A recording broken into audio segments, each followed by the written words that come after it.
¿Qué tal? ¿Cómo están, amigos? Como lo habíamos prometido, estamos de vuelta aquí en esta transmisión de las 7 en la Filica Abraham Valdelomar. Muy contentos además porque esta feria nos está llevando a conocer muchos escritores, intercambiar pensamientos, conceptos, libros, y hoy que es día del libro, imagínense, estamos contentísimos porque nos vamos a enlazar con Chile, donde tenemos grandes poetas y grandes escritores que admirar y conocer. Y para que ustedes conozcan, hoy estamos con Álvaro Bizama, y él es un escritor, crítico literario, profesor chileno. Además tiene 9 novelas publicadas, muy bien escritas, elegido como uno de los 100 líderes jóvenes chilenos en el 2005 por el Mercurio, seleccionado también como uno de los narradores más importantes de América Latina, entre diversos reconocimientos que podemos encontrar en Álvaro, y sobre todo una narrativa exquisita que hoy vamos a conocer y vamos a escuchar. Vamos a darle primero la bienvenida a quienes nos acompañan esta noche e invitarlos también a que nos sigan en esta transmisión. Álvaro, bienvenido a la Filica. Hola, ¿cómo estás, Lady? Muchas gracias por la invitación, honrado, feliz de conversar. Son días extraños en todas partes, así que nada, agradezco yo mucho la invitación, y que feliz también de estar hablar contigo, hablar con Carlos, que también es con el cual hemos hablado muchas veces, así que nada, un gusto, gracias de nuevo por la invitación, y las palabras generosas que dijiste recién también. No, gracias a ti. Y bueno, justamente estamos aquí con Carlos Sotomayor, que es además un gran gestor cultural, periodista, también escritor, y bueno, hoy día nos va a comentar un poco al respecto de esta entrevista que le va a hacer Álvaro, y lo vamos a dejar precisamente en la conducción durante estos 30 minutos. Adelante, Carlos. Gracias, Lady. Antes que empezar, quiero agradecerte a ti y a todos los amigos de la Feria Internacional del Libro de Ica. Para mí es un gusto estar presente, y además un doble gusto porque puedo compartir con Álvaro Bizama, que es un autor al que, además de estimarlo, aprecio mucho y leo con mucho entusiasmo desde hace muchos años, ¿no? Así que para mí es muy grato. Oh, gracias. Bueno, para hablar un poco sobre la obra de Álvaro, quiero empezar preguntándole algo sobre sus inicios, para luego abarcar ya algunos puntos más concretos, y quizás desarrollar más, por lo menos, sobre sus dos últimos libros, o los últimos libros que yo he leído, que son Laguna, una estupenda novela trepidante, y el más reciente libro, Malalengua, ¿no? Cuéntame, Álvaro, para quizás quienes no te conocen mucho, ¿cómo se da este paso? Yo imagino que, digamos, tú descubres la literatura como la mayoría, como lector, ¿no? Pero ¿en qué momento se da ese punto de quiebre en el que tú encuentras la escritura como una manera de expresarte, de ofrecer tu mirada del mundo? ¿Recuerdas ese momento, ese punto de quiebre? Sí, no, gracias por la pregunta, de nuevo, gracias por la invitación. Saludo a todos y todas las que están escuchando y mirando. A ver, nada, yo creo que ahí pasaron dos cosas. Uno, yo siempre escribí y siempre me interesó escribir, siempre me interesaba la ficción. Nunca me lo tomé muy en serio, pero o nunca me tiré en serio eso, a pesar de que publicaba cuentos y escribía ficción. Pero en un momento, hace, no sé, casi 20 años atrás, más de 20 años atrás, empecé a escribir crítica literaria en un par de periódicos de Santiago, La Tercera, y luego la revista ¿Qué pasa? Y pasó que mientras más crítica literaria hacía de literatura chilena y novedades literarias, más me daba cuenta que no tenía nada que ver lo que estaba leyendo con lo que me interesaba. Entonces, en general, ahí empecé a escribir una novela que estaba escribiendo todos esos años, habría sido 5 o 6 años, una novela que salió en 2006, que se llama Caja Negra, que es como mi primera novela, que es una cosa loquísima, llena como de asesino en serie, cantante rock glam, películas de terror, que era un poco también el imaginario que a mí me interesaba, como una manera de hablar de la cultura sin ponerse solemne, y también me interesaba como maquinaria de historia. Entonces yo creo que en el momento que, para mí era súper importante, el momento que yo estaba ya transformado en un lector profesional, o sea, un crítico literario semanal que escribía columnas sobre las novedades literarias chilenas e internacionales, y tenía una opinión sobre lo que era eso. Pero también implicaba tener como una opinión sobre la tradición. Y nada, y ahí me di cuenta que quería escribir ficción, y la ficción que escribí un poco era como mi respuesta a lo que estaba leyendo. Estaba escribiendo el libro que no estaba leyendo, el libro que quería leer en ese momento, y me parece que tuvo mucho sentido, tenía mucho sentido, por lo menos lo pasé bien haciéndolo. Una de las características, por decirlo de alguna manera, que yo encuentro en algunas de tus novelas, es esta mirada hacia el pasado, esa especie de bucear en la memoria, ¿no? Pienso, por ejemplo, en novelas como Música Marciana, que es una mirada, una reconstrucción familiar que hace uno de los hermanos sobre sus otros hermanos y sobre su particular padre, ¿no? Y en esa misma lógica, recuerdo también la novela, otra novela tuya, que trata sobre el padre también, que es El Brujo, Sí, ¿no? Que también es una mirada hacia el pasado, hacia la memoria, reconstruir esa imagen de este fotógrafo que se pierde, ¿no? Quería preguntarte un poco cómo nace tu interés por la memoria, por explorar esos territorios bastante intensos e interesantes. O sea, yo creo que en general buena parte de la literatura que me interesa o que uno leo del presente tiene que ver con la memoria, sobre todo yo creo que en América Latina es una cuestión muy clara, o sea, en un pasado que va cambiando y se va borrando, y va cambiando y se va borrando. Cuando abordamos el tema de la memoria es también justamente para problematizar o para tratar de atrapar ese problema. Entonces a mí me interesaba la memoria en el sentido como de un puzzle que la ficción venía como a completar, no sé, como los pedazos de una vida que no era posible, y con eso también un relato de los discursos o de la vida de un país o un mundo como que estaba como roto, que estaba como clausurado, que reconstituir la memoria, reconstituir ese puzzle en el cual no había ningún dibujo abajo, había que empezar a inventar ese dibujo. Y también me interesaba la memoria, como discutir el tema de la memoria como la discusión del lugar de la ficción, o sea, que escribir novelas también es una decisión respecto al lenguaje, una decisión, y la ficción también es una decisión respecto a qué historias queremos leer, o qué historias queremos contar, o qué historias queremos en las cuales queremos en fondo habitar. Otra también característica que noto en tus libros es, digamos que cada libro plantea prácticamente una forma diferente, es decir, hay libros con una estructura, por ejemplo, más fragmentaria, otras que tienen que ver más con un ritmo más pausado, y otras más trepidantes. Y hablando de una novela trepidante, tu novela Laguna, por ejemplo, ¿no? Que todo transcurre si la memoria no me falla, en un solo día. Una noche. De road movie, sí, ajá. En un Lada, ¿no? Llevando una mercancía, ¿no? No quiero decir qué cosa para no spoilearla, para aquellos que de repente no la han leído y que yo se las recomiendo. Y la tensión sobre aquello que están llevando, ¿no?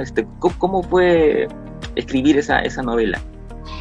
Eso fue una aventura, porque primero en esa novela se trata sobre dos personajes que se pierden una noche mientras está sonando el Festival de Viña y está tocando Ana Gabriel, y ellos están en una tranza narco en Viña en los 90, que Viña además era una ciudad, una suerte de que se transcurre no en los lugares como turísticos, transcurren en los espacios como las zonas sombrías del balneario, que además Viña era una ciudad que durante los 80 tuvo unos asesinos seriales que se llamaban los psicópatas de Viña, entonces también estaba esa fantasmagoría ahí dando vueltas, es una ciudad bien rara.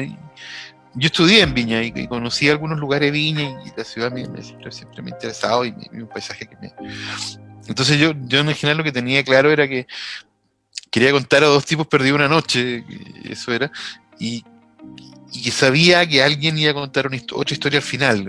El centro de la novela es alguien que cuenta una historia sobre el último rey de Francia. Una mezcla muy rara, no sé si una mezcla rara o no, pero y lo que pasó es que cuando yo estaba escribiendo dije, bueno, ¿cómo escribo esto? Y empecé a darme cuenta que era una novela que debería estar escrita, como empecé a pensar que para darle velocidad, para darle ritmo, para darle más una sensación de extrañeza que a mí por lo menos me interesaba, que fuera como leer la novela fuera como evitar cruzar un paisaje alien, o sea, como provocar un efecto de extrañamiento en la ciudad, y empecé a escribir las frases muy cortas, sin ninguna oración, casi sin ninguna oración compuesta, casi muchas veces como si fuera un poema alucinado en la noche, un poema también sobre la memoria. Nada, yo lo pasé muy bien. La primera versión era un solo párrafo de 100 páginas y luego la empecé a transformar en memoria un par de años, varios años, en transformarla en ese esquema que yo espero que como dices tú, se lea de modo trepidante, como que se provoque ese efecto de estar metido en una película, metido en un lugar del cual no se puede salir, una pesadilla en cierto modo. Claro, uno le da la impresión de que está ahí acompañando a los personajes, ¿no? Subidos en el mismo auto. Lo que me lleva a hacerte alguna pregunta, una curiosidad mía que tiene que ver más con digamos, lo que se le conoce como la cocina literaria. ¿Sueles hacer mapas? ¿Eres más un autor de brújulas? No, nada. ¿Cómo se da en tu caso? O sea, depende del libro. En general, yo creo que cuando he escrito o cuestiones como ese libro Pablo Roca, Mala Lengua, es un libro que, claro, obviamente era una investigación, entonces no podía no tener un mapa, no podía tener una colección de brújulas, una colección de notas. Pero en general cuando escribo novela y cuando escribo ficción, en general no tengo ese mapa porque pues si lo tengo me aburro mucho, o sea, tengo lleno de libros, o sea, libreta y cuadernos de nota con esquemas completos, y me aburro, y una vez que resuelvo eso, para mí también hay una cosa como medio enigmática, una persecución, una búsqueda. Una vez que resuelvo eso, me aburro y no escribo, o sea, una vez que sé lo que va a pasar, gracias, no sigo. En cambio con todas las novelas, con, no sé, por Laguna, con Brujo, con Música Marciana, no tenía idea de qué iba a pasar, entonces solo tenía una idea de lo que uno podría llamar una idea final, una idea como que una imagen a la cual quería llegar, y todo el resto de la novela era como perseguir esa imagen y descubrirlo también. Yo creo que también uno no sabe lo que uno no sabe si está escribiendo novela hasta que la escribe en ese punto. La novela es una cuestión tan abierta y tan rara que también justamente la experiencia de leerla también es junto también con la experiencia de escribirla que es muy cambiante. Entonces no sé, esa es una explicación, no sé si te sirve o te aclara algo.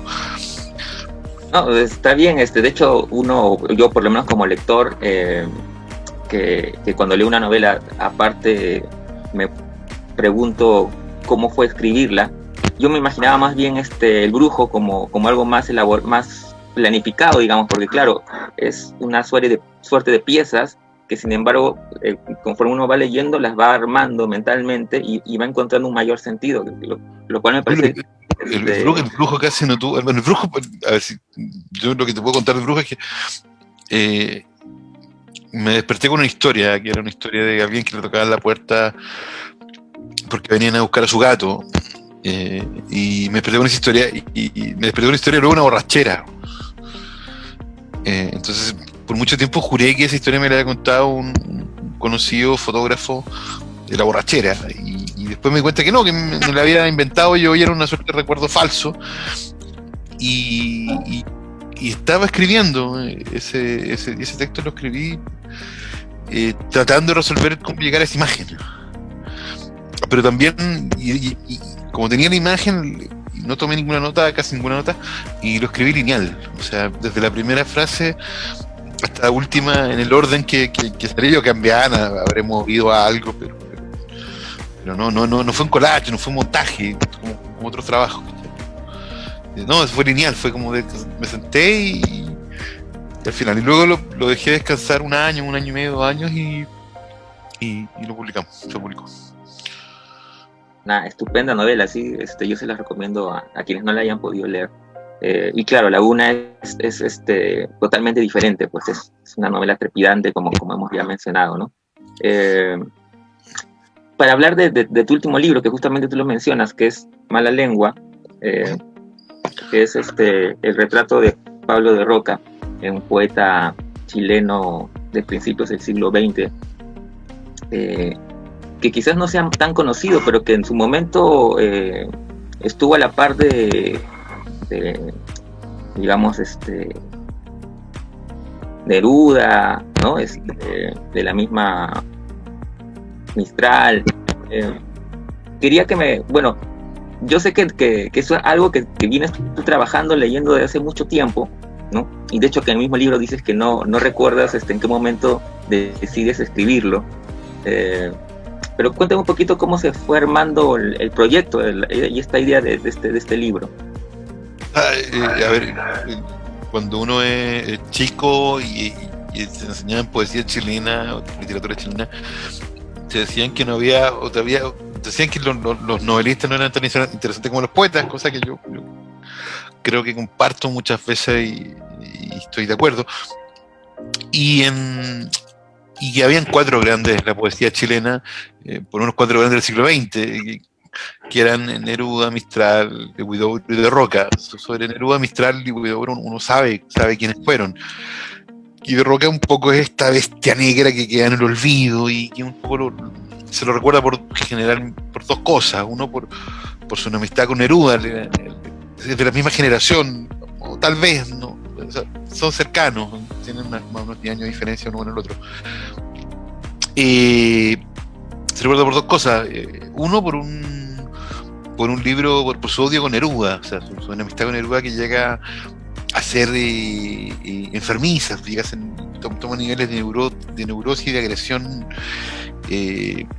notable y maravilloso desde el punto de vista artístico, estético. De Roca era un maestro, era un gran poeta vanguardista, pero también era un maestro en el arte de la diatriba y la diatriba en el insulto total. Ahí tienen su libro contra Neruda que se llama Neruda y yo, que lo libró en el año 54 o 55, donde dispara a matar a Neruda y lo acusa de todo lo posible, que se puede ser acusado de poeta poeta falso, trucho, embaucador, etcétera. Y también se recuerda de Roca, además de su amistad con Neruda, por un gran poema que se llama La Epopeya de las Comidas y Bebidas, de Chile, una suerte de mapa gastronómico de Chile, pero que es un mapa gastronómico de la provincia, de los lugares secretos, de los pueblos perdidos, del plato que hace con determinados ingredientes, del chorizo que se ven en tal parte.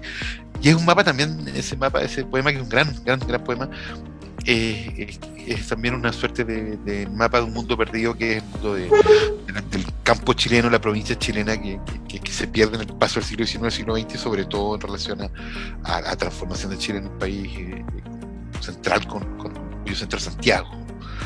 De Roca es un provinciano también, de Roca viene de la zona del Maule, entonces también tiene una tensión, tiene un rollo con eso. Y bueno, y su vida también es trágica, porque es básicamente un poeta vanguardista, escribe un gran libro, comienza en los años 20, que se llama Los Gemidos, luego se vuelve comunista, lo echan del Partido Comunista, se radicaliza, escribe, publica una revista que se llama Multitud, pierde todas sus apuestas políticas, casi todas, queda viudo. Su mujer también era poeta, una poeta llamada Winnet de Roca, que inclusive yo creo que es tanto mejor que él muchas veces. Es muy, muy, muy buena. Y luego se vuelve maoísta, y se hace amigo de los chinos, y muere y se suicida en el 68. Antes se han suicidado uno de sus hijos, se ha muerto otro, ha quedado viudo. Su poesía testimonia y a la vez es una poesía tremendista, radical, violenta, muy, muy tierna cuando quiere serlo. Es una poesía paisaje, una poesía también donde el lenguaje está en una explosión y en una tensión perpetua. Entonces, Mala Lengua para mí también fue la excusa para ir leyéndolo de nuevo.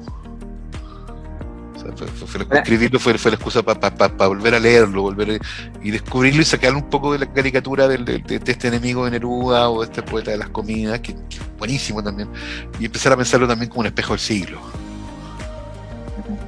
Claro, digamos, de alguna manera rescatar su imagen y no quedarnos con la imagen contrapuesta a Neruda, ¿no? No, ahora, lo interesante, sí. Dale. Lo interesante del libro, entre otras cosas, para mí por lo menos, es la escritura mismo del libro. Es decir, es un libro, bueno, como el personaje es riquísimo, es una especie de biografía, pero también es una gran crónica de una época. También tiene de ensayo, porque hay momentos de reflexión muy interesantes sobre la poesía chilena, o sobre la obra de Pablo de Roca, y también tiene, como en algún momento te lo comenté, momentos de fragmentos de un lirismo bastante interesante, ¿no? Incluso una de las escenas que me ha quedado grabada es cómo narras el sepelio funeral de Roca, ¿no? ¿Eso lo tuviste claro desde el inicio, digamos? No, al contrario.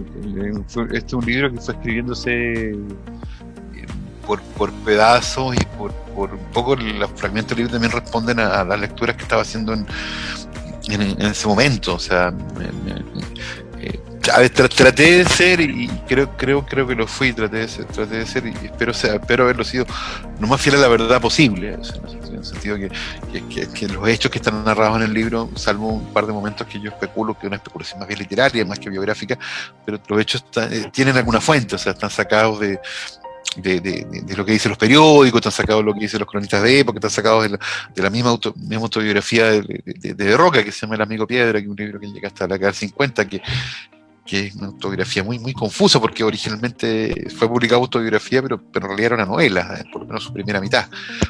Entonces fui escribiendo por fragmentos, fui escribiendo por momentos, porque también escribirlo también era entrar como en un juego como de cortocircuito, un dato que te llevaba a otro, algo que te pasaba en los años 20, sucedía, y en algo sucedía volvía a pasar en los 60, los 50, alguien se cobraba una vieja cuenta y esos cruces eran interesantes, era también estar abierto a eso, porque De Roca tenía dos biografías escritas por amigos de él, una de Fernando Lambert y otra de Mario Ferrero, dos cronistas chilenos de la década del 50 y del 60, Ferrero más cerca de acá, pero también eran cercanos y amigos, y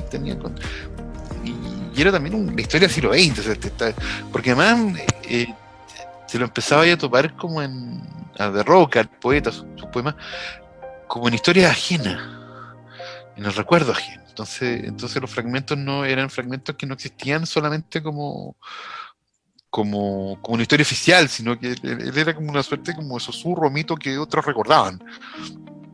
Y siempre también en el borde, siempre también en una biografía que cuando uno leía también tenía harto de invención, pues sobre todo como cuando él hablaba de sí mismo.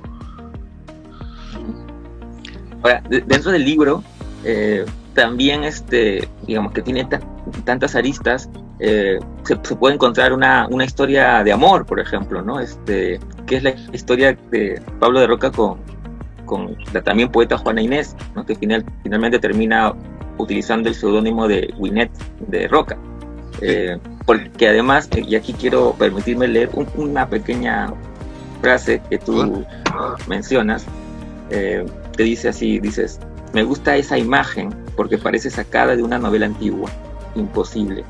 Un hombre se topa con el retrato de una mujer y cambia para siempre.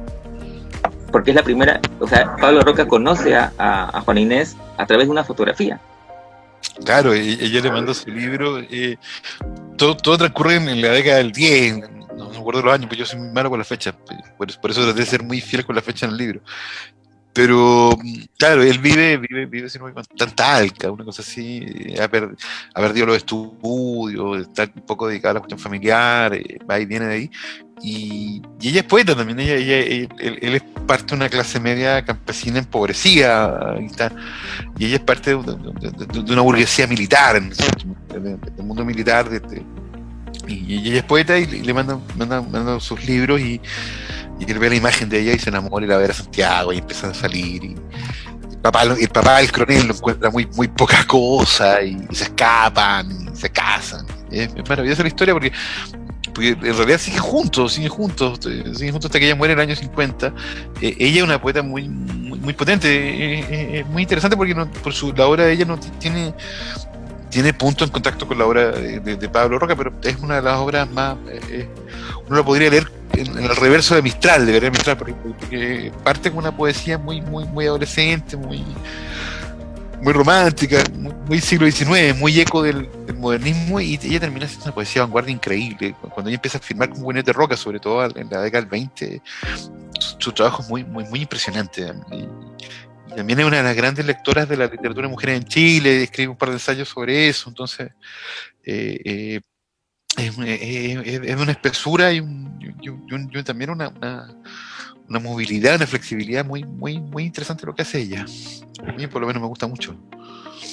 Entonces, nada, pues, y son un espejo, se separan un poco, tienen una crisis media, se va con otra, a finales de la década del 30, pero queda una escuadra media política, pero ellos siguen juntos hasta que ella muere, y son los espejos como donde se están llamando uno al otro en sus poemas siempre. Además, lo interesante es que, por un lado, Pablo de Roca es el poeta un poco dejado de lado por esta otra especie de trinidad, ¿no? De Neruda, Mistral y Huidobro. De alguna manera también el trabajo poético de la misma Winnet es también de alguna manera oscurecido. De hecho recuerdo que cuentas en el libro algunas críticas bastante misóginas respecto a su trabajo, sobre todo a los inicios, me parece. Al inicio, cuando ella firma con otro nombre, que es Juan Inés de la Cruz, ella claro, es muy maltratada por la crítica, o no leída con seriedad. Y luego cuando empieza a firmar con Winnet de Roca, ella tiene muy buena crítica y muy buenas lecturas, sobre todo en el entorno mismo de Roca, en el entorno de la revista Multitud se la lee muy bien como poeta política. Cuando alguien hace una glosa de la poesía de mujeres en Chile, como Este Plata, comienza en los años 40, la coloca ahí. Está oscurecida por la figura del marido, y uno tiende a pensar, y es un poco el prejuicio, el lugar común, de que el clan o todos los miembros de la familia escriben igual, y los tres, él, o sea, Pablo de Roca, Winnet de Roca y Carlos de Roca, que es su hijo mayor, que también es poeta, son tres poesías, son tres proyectos muy distintos. Porque, por ejemplo, Carlos de Roca es un poeta surrealista de vanguardia, un poeta surrealista que uno lo podría leer al lado de Bretón, uno podría leer al lado de Marqués de Sade, uno lo podría leer al lado de Alfred Jarry, ¿cachai? Como que está en esa onda, que no tiene nada que ver con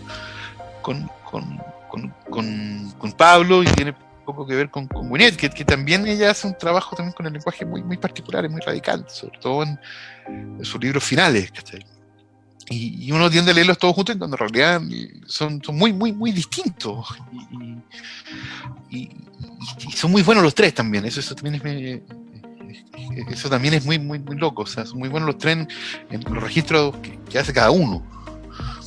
Y es interesante porque uno podría pensar que tienen un diálogo, pero un diálogo mucho más complejo, muy sofisticado. O sea, muy sofisticado. También es una familia que está muy pendiente de la pintura, está muy pendiente del discurso de las artes visuales, está muy pendiente de la política, y todo se está cruzando en esta poesía del clan, donde ninguna tiene que ver una con la otra, pero a la vez tienen que verlo todo completamente. También pensaba a veces cuando leí el libro, y sobre todo con algunas reuniones que tenía o que tuvo Pablo de Roca, pensaba en la figura de un poeta peruano que es Martín Adán, que también tuvo una vida bastante novelística, por decirlo de alguna manera. Y acá se habla mucho del encuentro que tuvo con Allen Ginsberg, ¿no? Incluso se arman historias, en fin, en torno a eso. Y Pablo Roca también se llega a reunir con Ginsberg, ¿verdad? Sí, sí. Sí, es una historia como bien más o menos sencilla.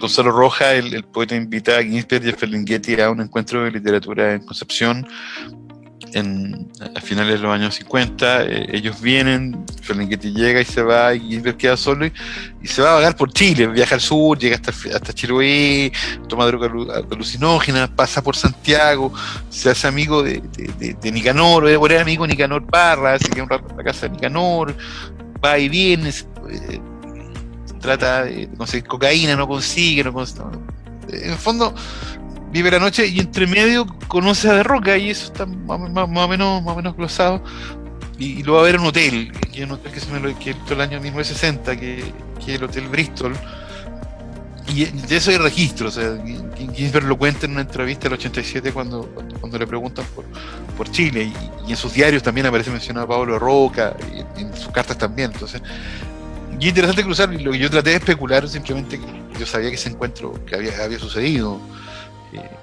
Hay fragmentos de la historia pegados en varios lugares, y traté de pensar un poco, especular sobre eso, porque cuando Ginsberg viene a Chile está en la corrección de Kadich, que es el poema que escribe a partir de la muerte de su madre, y lo está corrigiendo, y se queda en Chile un rato porque no le llega la plata de la editorial, tiene una tranza ahí con unos dineros. Y De Roca ha publicado ese mismo año un libro que se llama Genio del Pueblo, que es un libro que es una novela radical de más de 100 voces hablando de cualquier cosa, de Chile, del futuro, de los porotos, de la cueca, de todo. Entonces, y tienen algo. Y yo lo que traté de especular un poco era sobre esa conversación, sobre eso que Ginsberg recordaba en una entrevista del 87 en Nueva York, y sobre ese Roca solo, medio viudo a la deriva, que todavía trabaja como vendedor viajero, quedándose en el Hotel Bristol, que era un hotel que está en el centro de Santiago, que estaba en el centro de Santiago, y que da al frente de la estación Mapocho, que era el lugar donde salían los trenes al sur. Creo que Lady tiene preguntas del... Por favor. De la gente. Sí, Carlos, la verdad que la conversación está tan interesante que nos encantaría seguirla y seguir escuchándote. Además, Álvaro, porque Chile tiene una tremenda tradición poética, ¿no? Yo recuerdo al poeta Montesinos cuando vino acá a Ica y decía que si había un mundial de poesía, los finalistas iban a ser Perú y Chile, ¿no? Porque ahí se iban a agarrar los dos países. No, y bueno, por supuesto, o sea... Yo estoy de acuerdo con Héctor, o sea, completamente. ¿Tú crees, y justamente ahí vamos con la pregunta de Lorenzo, la poesía, mejor dicho, es la poesía la tradición más fuerte y grande que tiene Chile? ¿Cómo lo ves? Yo creo, yo creo que en general o sea, hay una serie de poetas que son relevantes, importantes, hay una tradición también narrativa importante, yo creo, José Donoso, Carlos Droguet, María Luisa Bombal, el mismo Roberto Bolaño, por empezar. Hay una tradición de narrativa que me parece relevante, y también, no sé, lo que pasa es que, claro, que tuvo poetas muy fuertes, y tiene poetas muy fuertes en el sentido de que son autores que tratan de entender el paisaje. O sea, como que la gran pelea de los poetas chilenos está en el deseo de entender ese paisaje, ya sea un Enrique Lin que trata de escribir al centro de Santiago en el Paseo Humá, o un Raúl Zurita que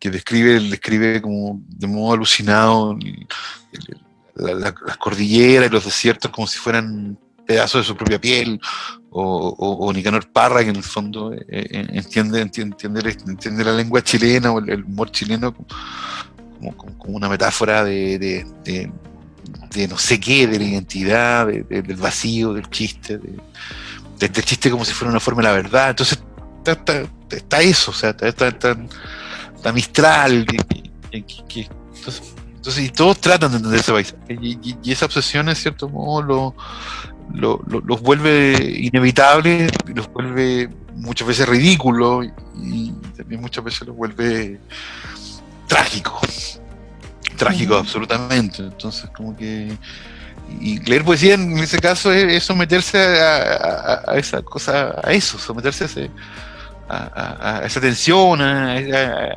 esa sacudida, como ese despliegue ese despliegue como de poder en cierto modo, y de voluntad, de reflexión sobre lo que puede ser la palabra y la relación que establece la palabra con las cosas. También tenemos una pregunta de Lucía, nos dice, parece que como Neruda o Parra, los poetas en Chile son rockstars, ¿tienen ese nivel en la vida pública?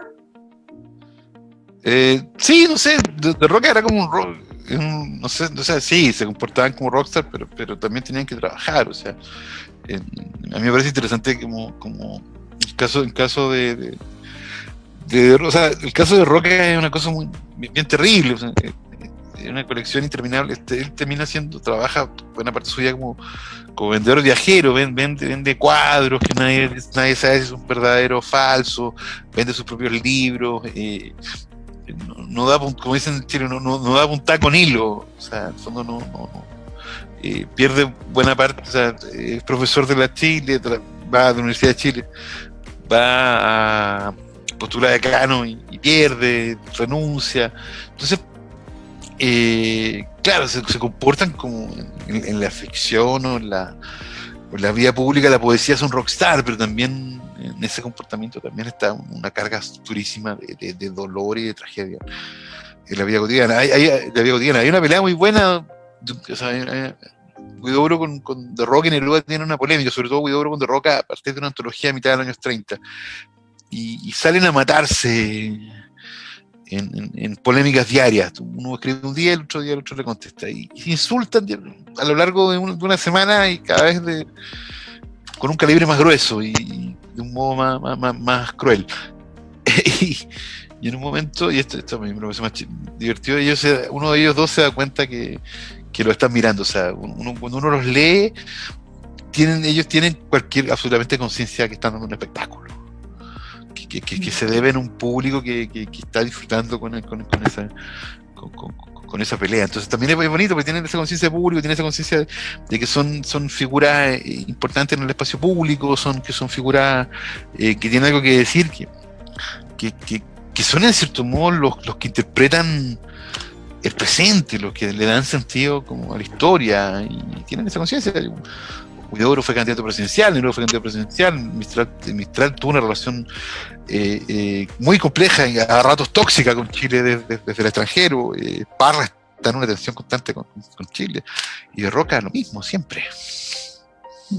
Yendo un poco más a tu proceso creativo, Álvaro, nos pregunta también Eric, bueno, él dice en una entrevista, decías que la escritura es una especie de disciplina sintética donde caben todos esos destellos que vienen de 1000 lados distintos. Todo vale, todo se mezcla. ¿Cómo es tu proceso creativo? Cuando de pronto quizás te has encontrado con una página en blanco o con un bache que no has podido suplir, ¿cómo lo superas? O sea, primero, a veces pienso que si encuentro el bache o la página en blanco, si estoy escribiendo una historia, si me pasa, me quedo parado en la mitad, me hago la pregunta de por qué sucede, y reviso y veo si todas las decisiones que he tomado están tan correctas. A veces también yo creo que simplemente cuando uno tiene como la página en blanco o tiene el bache, es simplemente que no es el momento para insistir en eso. O sea, hay que dejarlo sin culpa. O sea, y yo creo que el proceso se alimenta de todo. O sea, escribir es una disciplina, no digo no ser una disciplina, pero estás escuchando, tratando de escuchar tu propia voz también mientras estás escuchando el mundo, y lo que te está pasando, y lo que estás leyendo, y lo que estás viendo, y la radio que está prendida, y la película que fuiste a ver, o la película que viste hace 30 años y que te acordaste ese día por ninguna razón, se va mezclando, va apareciendo, y si no aparece en la escritura, aparece un poco en el fantasma o en el peso de eso que uno está escribiendo. Y nada, yo creo que es como también un proceso súper personal, y entonces también es que y algunos deben les resultar más fácil hacer una cosa que otra, y yo creo que hay que simplemente encontrar el propio camino, encontrar los rituales o los modos con los cuales cada uno se sienta cómodo. A veces hay gente que escribe con la radio prendida, otras veces que no, y eso, o que en la mañana o la noche, eso es una... O sea, no es nada malo ni nada bueno, simplemente mientras más cómodo uno esté, mejor, supongo. Claro que sí. Nos pregunta Mauro, ¿es Raúl Zurita el mejor poeta chileno vivo? No, Raúl, yo no sé si hay un mejor poeta chileno vivo. Yo creo que Raúl es uno de los mejores poetas de América Latina en lengua española, o sea, yo lo voy a poner así. Pero me parece que la poesía chilena es una poesía donde la obra de Raúl también es una obra donde conviven, por ejemplo, con la obra de Elvira Hernández, con la obra de Claudio Bertoni, con la obra de Soledad Fariña, y esos son los poetas vivos un poco de su generación, y con los muertos, con la obra de Gonzalo Millán, y hacia abajo con la obra de Banter, Sangüesa, Verónica Jiménez, Alejandra del Río, Carmen García. O sea, me parece que la obra también de Zurita es una obra que dialoga con una plenitud de poderes con la obra de los más jóvenes, Héctor Hernández Montesino, que tiene un proyecto gigantesco también, o Pauli Lavaca, que tienen, o sea, no sé, yo no sé si hay un mejor poeta vivo en Chile. Me parece que en Chile todos son los mejores poetas vivos, siempre. Y está bien, me parece increíble. Y una literatura, una asombrosa, interminable y larga lista de proyectos tan distintos que no sé, que entrar a juzgar, que cuesta, me gustan todos en ese punto. Uh-huh. Y bueno, la última pregunta que nos hace Luis, y nos vuelve a mencionar a Héctor Hernández, que también ha venido pues a ICA, por eso que también se ha quedado un poco lo que nos ha dicho bastante. Y bueno, dice sí, no, la tradición de la poesía latinoamericana, él decía, ¿no? Nace con Arturo Borda, Bolivia, Pablo de Roca en Chile y Churata en Perú. ¿Tú lo crees así? O sea, yo creo que primero si lo dice Héctor, le compro, o sea, lo creo. Creo que la tradición de la poesía latinoamericana es también un misterio por resolver, o sea, y un misterio por inventar, o sea, y un misterio inventar pensando en que históricamente es una tradición de una poesía que ha sido escrita por otros. O sea, estoy pensando en Menéndez Pelayo, cuando escribe, ese sabio español, ya escribe su historia de la poesía en lengua española, la historia de la poesía latinoamericana, América Latina, pero América, no me acuerdo el nombre, en estos dos volúmenes, uno que se publica a fin del siglo XIX y otro se publica a comienzos de la década del 10, creo, donde Latinoamérica es un sueño de un español. No, yo creo que hay que simplemente, como hicieron los poetas de ese periodo, ver dónde empieza esa poesía latinoamericana. Yo creo, y en ese punto también puede ser que la poesía latinoamericana empieza en la biblioteca de Pedro Balmaceda, el hijo del presidente Balmaceda, quien le pasa su biblioteca en francés a Rubén Darío. Como bien escribió, por ejemplo, Leo Sangüesa en El hijo del presidente. Me parece que quizás todo existe eso a la vez. Todas estas poesías secretas conviven juntas. Conviven como fragmentos de un gran puzzle que nosotros recordamos o queremos recordar cuando lo inventamos y juntamos las piezas. No sé, no estoy de acuerdo, no espero estar de acuerdo. Es una pregunta muy amplia, y bueno, y la muy bella. Ya para cerrar, ¿qué tan importante es la poesía para la obra de Laura Bizama? Creo que ya nos ha quedado clarísimo con lo que te hemos escuchado, Álvaro. Cuéntanos qué proyectos se vienen. Bueno, estás ahorita con Mala Lengua, Sí, es una novela que esperamos llegue prontísimo aquí a ICA. Gracias, Lady. No, Mala Lengua entiendo que va a llegar en junio, julio por el Mapa de las Lenguas de Penguin Random House, así que yo entiendo que se va a publicar en Perú en ese momento. Lo que estoy haciendo, estoy metido en un libro de cuentos que en realidad son creo que no, y esto va a ser son creo que novelas cortas, fantásticas de ciencia ficción, nada que ver con poesía. Y estoy terminando un ensayo biográfico, más breve en realidad, pero parecido a Mala Lengua, desde otro lugar, sobre Carlos Droguet, un novelista chileno, que es un novelista chileno muy particular, muy radical, muy extremo, que cruzó el siglo XX también y que falleció en Suiza en el año 96 en el exilio por la dictadura, y que fue uno de los novelistas más vanguardistas, sobre todo en la década del 60 y el 70. Que es un personaje bien particular y a mí me interesa mucho porque también es una obra sin concesiones, una obra donde la pregunta sobre el lenguaje es importante, y una obra sobre el siglo XX también. ¿Qué significa escribir el siglo XX? En el caso de Droguet también significa escribir del presente, de la revolución, de los muertos, de la violencia, de eso. De leer estos libros que ya tienen 50, 60 años es también acercarse a lo que pasa ahora. Yo creo, por lo menos a mí me sirve para eso, por un rato.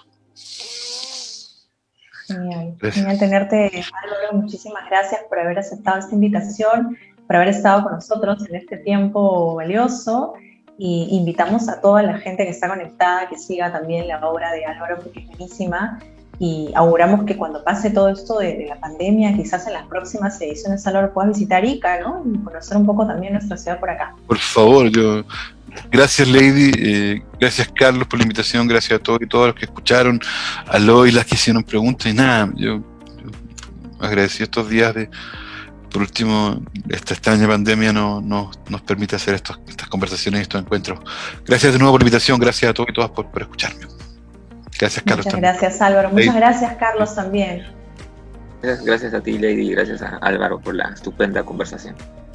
No, gracias. Muchísimas gracias a ustedes. Un abrazo grandazo hasta Chile, otro abrazo para Lima, y nosotros también a todos nuestros seguidores les decimos hasta mañana, que tenemos mañana la presentación de Irma del Águila con Mujer Rota, que es una novela que acaba de ganar el premio Luces del Comercio. Estará con nosotros en la Fílica en la programación de mañana. No se lo pierdan. Muy buenas noches. Muchas gracias. Que esté muy bien.